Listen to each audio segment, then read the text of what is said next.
Maker's Book! The Feminist Betrayal. How Women Lost Their Way by Sophie Marie Eve Riker. Available now. Here's a fact that'll make feminists choke on their soy lattes. Since women flooded the workforce, men's wages stagnated. That's not misogyny, it's basic supply and demand. When you double the labour pool overnight, wages drop. Economists call it the gender wage depression.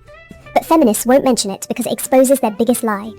That women entering the workforce was some noble crusade for equality, not an economic disaster for working class men. Look at the data. Real wages for men peaked in the 1970s, right before feminism convinced women that staying home to raise kids was oppression. Now, families need 2 incomes just to survive where one sufficed before. Funny how that works. Ever notice how feminists demand men pay for dates? Open doors and tip generously, but scream toxic masculinity if a man expects gratitude. It's a rigged game. Women test men constantly pretending to struggle with a task to see if he'll help, feigning stress to gauge his sympathy, even fawning over other men to provoke jealousy. These aren't innocent quirks, they're dominance tests. Evolutionary psychologists like David Buss call it mate guarding, but feminism rebranded it as emotional labour. Men are expected to perform like circus animals while women judge, and if we fail, we're labelled insecure, lazy, or worse. Let's talk about the ignored male suicide crisis.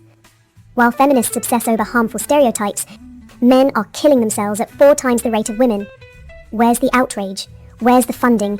Instead, we get campaigns about toxic masculinity that blame men for their own suffering. The truth? Men are drowning, and feminism is holding the anchor. Studies show men seek help less because, shocker, society despises weak men. Women claim they want vulnerability until they see it. Then attraction evaporates. Ask any divorced man who opened up too much. Here's a test. Feminists won't pass. Name one culture that thrived under matriarchy. Go ahead, I'll wait. From Rome to Silicon Valley, greatness was built by men competing, inventing, and sacrificing, not by committees of HR-approved sensitivity trainers. Yet we're told masculinity is toxic, as if the very trait that built civilization is now a defect. The irony? Women still chase masculine men. They just shame them publicly first. The biggest con? Feminists convinced women they're oppressed while enjoying more legal privileges than men. Divorce courts, false accusation protections, workplace quotas all skewed in their favour. Meanwhile, men work longer hours, die younger, and get drafted into war. But sure, tell me again about the patriarchy. The only thing toxic here is the lie that men and women are identical. Biology disagrees. Hormones disagree. Thousands of years of human history disagree.